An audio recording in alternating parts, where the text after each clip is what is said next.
एक बार प्रेम से बोलेंगे ओम नमो भगवते वासुदेवाय। देखिए मित्रों, आज एक बहुत अच्छा ग्रंथ देखने वाले हैं जो कि श्री गोरख पुराण नाम से आता है। और ये गोरख पुराण है क्या, इसमें क्या कथाएं मिलती हैं, वह सब मैं आपको इस वीडियो में बताऊंगा। छोटा सा वीडियो रहेगा लेकिन आपके लिए काफी ज्यादा जानकारी इसमें प्राप्त होने वाली है। तो सबसे पहले इस ग्रंथ की बाहरी बनावट मैं आपको दिखाता हूँ। देखिए, श्री गोरख पुराण श्री दत्तात्रेय तंत्र मंत्र सहित ये ग्रंथ आता है। श्री गोरखनाथ का जीवन परिचय है, इसमें लीलाओं, चमत्कारों एवं श्री गोरख चालीसा युक्त ये पुस्तक है। इस प्रकार से ये आपको मिलती है। अब देखते हैं इस पुस्तक में अंदर। तो देखिए, श्री गोरख पुराण श्री दत्तात्रेय यंत्र एवं तंत्र सहित है। नाथ संप्रदाय के गुरु गोरखनाथ के जीवन का संपूर्ण वृत्तांत है।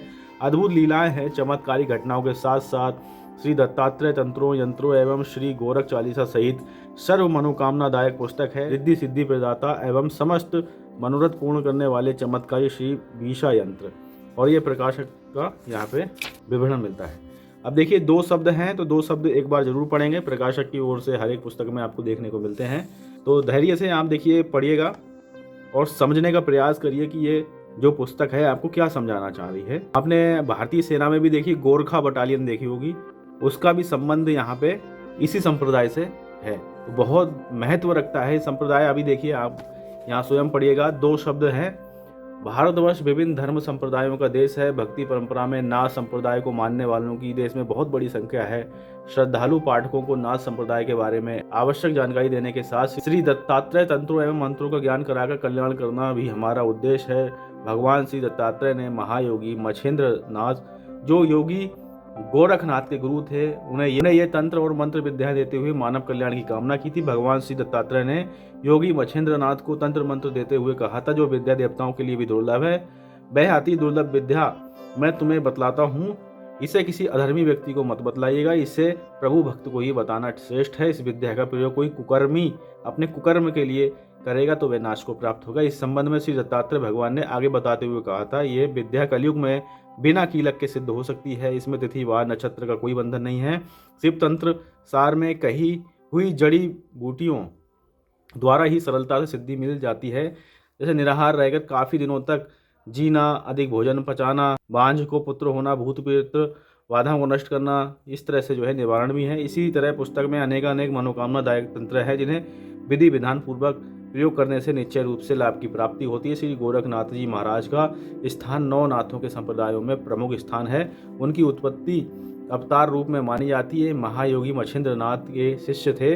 इन सभी नाथ संतों के प्रथम गुरु दत्तात्रेय भगवान हुए हैं। श्री दत्तात्रेय भगवान का जन्म श्री ब्रह्मा विष्णु महेश के अंश से हुआ है। गुरु गोरखनाथ हरि नारायण के अवतार माने गए हैं। ये योग विद्या के चमत्कार से परिपूर्ण थे। इनकी ही कृपा से गोरख जाति का शौर्य और साहस विश्व विख्यात है। इस संप्रदाय की वेशभूषा सन्यासी तो है ही, इसके अलावा ये कान को बीच में चिरवाकर गोल मटोल सींग का, स्वर्ण का या हाथी दांत का छल्ला पहनते हैं। श्री गोरखनाथ का अवतार विक्रम संवत से पहले हुआ था। माना जाता है कि उसी समय विक्रमादित्य के बड़े भाई राजा भरतहरि का राज्य था।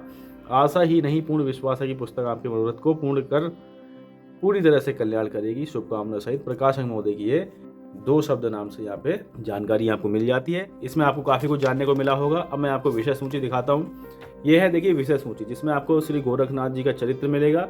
गुरु गोरखनाथ जी का जन्म कैसे हुआ, गुरु भक्ति जन्म कथा है, और गुरु मछेंद्र नाथ का जन्म है। उन्हें दत्तात्रेय जी द्वारा सभी देवों का आशीर्वाद मिलना है। गोरखनाथ का बद्रीनाथ में तपस्या करना है। हनुमान जी से भी भेंट है। फिर देखिए, सबसे ज़्यादा महत्वपूर्ण ये आती है गुरु गोरखनाथ की नेपाल यात्रा। जो नेपाल में यात्रा होती है, जहाँ पे गोरखा रहते हैं, और बहुत ही ज़्यादा आप विश्वास मानो, गोरखा जो है, जो गोरिल्ला युद्ध होता है उसमें बहुत ज़्यादा निपुण होते हैं। उनको हराना अच्छों की बात नहीं है। तो ये तो मैंने आपको विषय सूची अभी दिखाई। अब गोरख पुराण देखिए, गोरखनाथ चरित्र यहाँ से प्रारंभ हो रहा है। तो अभी एक दो पैराग्राफ यहाँ पे पढ़ेंगे, फिर आगे एक दो चैप्टर में कुछ जानेंगे। देखिए, गोरखनाथ चरित्र है। गोरख गुरु महाराज हरि नारायण भगवान के अवतार मान जाते हैं। ये अपने गुरु मछेंद्र नाथ की कृपा से गाय के गोबर से प्रकट हुए थे। आप सोचेंगे, आप गाय के गोबर से कोई व्यक्ति कैसे प्रकट हो सकता है, वह कथा देखिए यहाँ पे आगे मिलती है।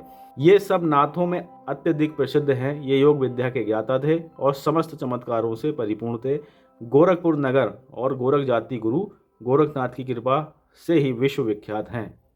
यानी जो गोरखपुर है, जहाँ पे अभी माननीय मुख्यमंत्री जी रहते हैं, और गोरख जाति, जिन पे अपनी भारतीय सेना में आप देखेंगे गोरखा एक बटालियन भी है, तो वो जो है गोरखनाथ जी की कृपा से ही विश्व विख्यात है।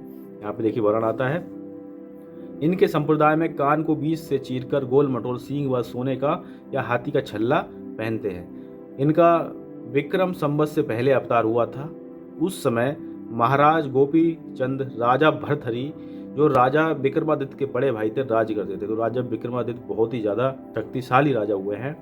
महाराज शालीवाहन का पंजाब में राज्य था। भक्त पूर्णमल को गुरु गोरखनाथ जी ने कुएं से निकालकर उनके कटे हाथ पैरों को स्वस्थ कर जीवन दान दिया था। जब गुरु गोरखनाथ ने पूर्णमल को अपने घर जाने की आज्ञा दी थी, तब भक्त पूर्णमल ने गोरखनाथ से घर न जाने की प्रार्थना की। गुरु गोरखनाथ ने उन्हें अपना शिष्य बनाकर योग विद्या में निपुण किया। अब देखिए यहाँ से आगे बढ़ते हैं, मुख्य मैं आपको बातें बताता हूँ। देखिए यहाँ पे अगर आप देखेंगे, देखिए एक समय में तीर्थ यात्रा करते हुए बंगाल प्रांत की चंद्रगिरी नगरी में जा पहुंचे। वहाँ सूर्य दयाल नामक पंडित रहता था। वह ईश्वर भक्ति और साधु संतों की सेवा किया करता था। उसकी पत्नी सरस्वती सुशील, अत्यंत सुंदर, पतिव्रता और बहुत ही समझदार थी, परंतु वे दंपति संतानहीन थे। यही दुख उन दोनों पति पत्नियों को बेचैन किया रहता था। और देखिए जब मच्छेंद्र नाथ जी वहाँ जाते हैं तो भिक्षा मांगते हैं इन ब्राह्मण के घर पे, तब उनकी पत्नी है सरस्वती नाम से, तो वह जो है मच्छेंद्र नाथ जी के सामने आती हैं और बताती हैं कि उन्हें पुत्र की प्राप्ति नहीं हो रही है।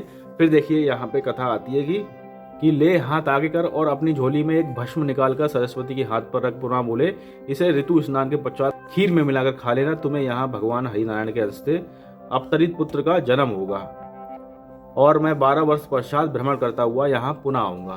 तो एक राख दे के खीर में मिलाने के लिए उन्होंने कहा था कि खा लेना इसको, लेकिन वो ब्राह्मण पत्नी जो है दूसरों के बहकावे में आके भस्म को खाती नहीं है और वह जो है एक गोबर में, गाय के गोबर में जो है वहाँ पे डाल देती हैं। और समय बीतता है, 12 वर्ष हो जाते हैं। जब 12 वर्ष बीतते हैं तो योगी राज मच्छेंद्र जी 12 वर्ष पश्चात जो है भ्रमण करते हुए सरस्वती के द्वार पर अलग अलग का उच्चारण करते हुए आ पहुँचते हैं। दरवाजे पर पहुँचकर उन्होंने सोचा कि इस घर की देवी सरस्वती को पुत्र की प्राप्ति हो गई होगी और अब वह बालक 12 वर्ष का होगा। वहाँ पे भिक्षा मांगते हैं योगी मच्छेंद्र नाथ जी, लेकिन जो ब्राह्मण पत्नी सरस्वती थी उन्होंने जो है वह भस्म खाई तो थी नहीं, उसे एक जो है जहाँ गोबर फेंकता था वहाँ पे, गाय के गोबर में वहाँ पे फेंक दिया था। तब मच्छेंद्र नाथ जी उससे पूछते हैं तो वह बड़े धीमे स्वर में बताती कि इस प्रकार से ये घटना हुई। तब मच्छेंद्र नाथ जी वहाँ पे उस जगह पे जाते हैं और वहाँ पे आवाज़ देते हैं कि हे सूर्यपुत्र, यदि आपकी उत्पत्ति हो चुकी हो तो गड्ढे से बाहर आ जाओ, जरा भी देर ना लगाओ। पहली आवाज़ का उत्तर नहीं मिलता है, दूसरी आवाज़ का नहीं मिलता है, तीसरी आवाज़ में वह बालक कहता है जो कि गड्ढे में दबा हुआ होता है कि पैदा तो मैं हो चुका हूँ, परंतु कूड़े के ढेर में दबा पड़ा हूँ और गोबर में छिपा हूँ, अतः आप स्वयं मुझे निकाल लीजिए। गड्ढे से बालक की आवाज़ सुनकर सरस्वती जो ब्राह्मण पत्नी है उसको अत्यंत आश्चर्य होता है। सभी नगरवासी तमाशबीन बनकर कौतूहलवश एकत्रित होते हैं और गड्ढे का कूड़ा हटाते हैं तो देखते हैं वहाँ पे एक बालक, 12 साल का बालक जो है वहाँ से निकलता है। फिर वह जो है बालक को अपना शिष्य बना लेते हैं, कौन? मच्छेंद्र नाथ जी, और उस बालक का नाम होता है गोरखनाथ। तो ये मैंने बहुत सूक्ष्म में आपको बताया, लेकिन बहुत बड़ी कथा है। फिर देखिए गुरु भक्ति में वह जो है अपनी एक आंख दान कर देते हैं, ये भी एक बहुत सुंदर कथा है। फिर बाद में जो है इनके गुरु मच्छेंद्र नाथ जी अपने शिष्य गोरखनाथ जी की आंख को जो है ठीक कर देते हैं तपस्या के बल पे। तो इस प्रकार से एक ये भी कथा है। और फिर गहनीनाथ की जन्म कथा है। फिर उसके बाद जो है, जो आप सोचते होंगे कि कई बार यहाँ पे नाम आया है कि गुरु मच्छेंद्र नाथ आखिर हैं कौन, तो गुरु मच्छेंद्र नाथ जी का जन्म, ये भी कथा यहाँ पे आपको देखने को मिलती है। इनकी जो जन्म कथा है मैं आपको बहुत ही सूक्ष्म में बताता हूँ कि मच्छेंद्र नाथ जी का जन्म एक मछली के द्वारा हुआ है, जो कि स्वयं ब्रह्मा जी के अंश के रूप में हुआ है। यहाँ पे वर्णन आता है, आप पढ़ लीजिएगा इसको। तो इस प्रकार से बहुत ही चमत्कारिक इसमें घटनाएं देखने को मिलती हैं। फिर तपस्या होती है गोरखनाथ जी की, और हनुमान जी से भी भेंट है यहाँ पे इस ग्रंथ में, तो आपको देखने को मिलता है। और काफ़ी विस्तार से कथाएं हैं यहाँ पे। और लास्ट में आप देखेंगे तो तंत्र मंत्र से जुड़ी हुई भी कथाएं हैं। अब मैं आपको नेपाल की ये घटना सुनाता हूँ। नेपाल में देखिए, जब गोरखनाथ जी नेपाल में जाते हैं तो यहाँ पे देखिए बहुत सुंदर वर्णन आता है कि वहाँ पे नेपाल में बौद्ध धर्म बहुत तेज़ी से प्रसारित हो रहा था। तब गोरखनाथ जी जब वहाँ पे जाते हैं तब कुछ लोग उनकी शरण में आते हैं कि वहाँ के राजा जो है ज़बरदस्ती बौद्ध होने के लिए कह रहे हैं। तब गुरु गोरखनाथ आसन लगा के बैठ जाते हैं कि यहाँ पे जो है इस राज्य में वर्षा नहीं होगी जब तक मैं जो है आसन पर रहूँगा। तो वहाँ पे नेपाल में त्राही त्राही मच जाती है, राजकोष समाप्त हो जाता है। तो वहाँ के राजा थे महेंद्र देव, जहाँ पे महेंद्र नगर आज भी नगर है। तो महेंद्र देव वो घबराते हैं, वो अपने ज्योतिषी के पास जाते हैं। ज्योतिषी बताते हैं आपके यहाँ जो है मच्छेंद्र नाथ के शिष्यों पर जो अत्याचार किया है, इसीलिए मच्छेंद्र नाथ का शिष्य गोरखनाथ भोगवती नदी के तट पर आसन जमाए बैठा है।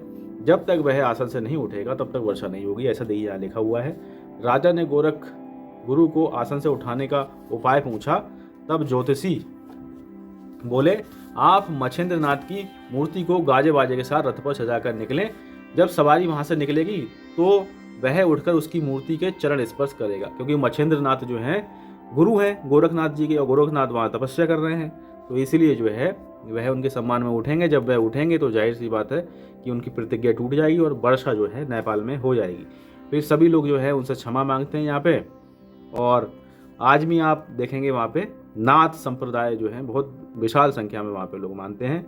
और यहाँ पे एक वर्णन और भी आता है कि राजा की सेना को हराने के लिए जो है मिट्टी के पुतलों में जान डाल दी गई थी, और उन मिट्टी के पुतलों ने जो है पूरे की पूरी सेना को हरा दिया था। यहाँ पे वर्णन आता है। फिर यहाँ पे देखिए दत्तात्रेय तंत्र का वर्णन है। चूँकि तंत्र मंत्र भी हैं तो इसलिए इसमें तंत्र मंत्र का भी यहाँ पे जिक्र आता है इस ग्रंथ में। यहाँ देखिए यंत्र विद्या के प्रयोग है मनोकामना सिद्धि के लिए, ये वाला यंत्र बनाया गया है। इस तरह से कुछ ज्योतिष विद्या के भी यहाँ पे तंत्र मंत्र से संबंधित देखने को मिलता है। फिर देखिए श्री गोरख चालीसा है। गोरख चालीसा के बाद श्रीनाथ स्तोत्र है और गोरक्षण अष्टकम है, और यहाँ पे आके पुस्तक संपन्न होती है। ये पब्लिशर का नाम है जहाँ से प्रकाशित होती है, और मूल्य है इसका देखिए यहाँ पे 40 रुपये इसका मूल्य है पूरी पुस्तक का, इसका ग्रंथ का। तो मित्रों, सनातन धर्म से जुड़े हुए ग्रंथों को हम लोग देखते रहते हैं, नई नई रोचक जानकारियां प्राप्त होती रहती हैं। मिलते हैं और किसी धार्मिक ज्ञानवर्धक वीडियो के साथ में। ख्याल रखिएगा अपना, एक बार प्रेम से बोलेंगे ओम नमो भगवते वासुदेवाय।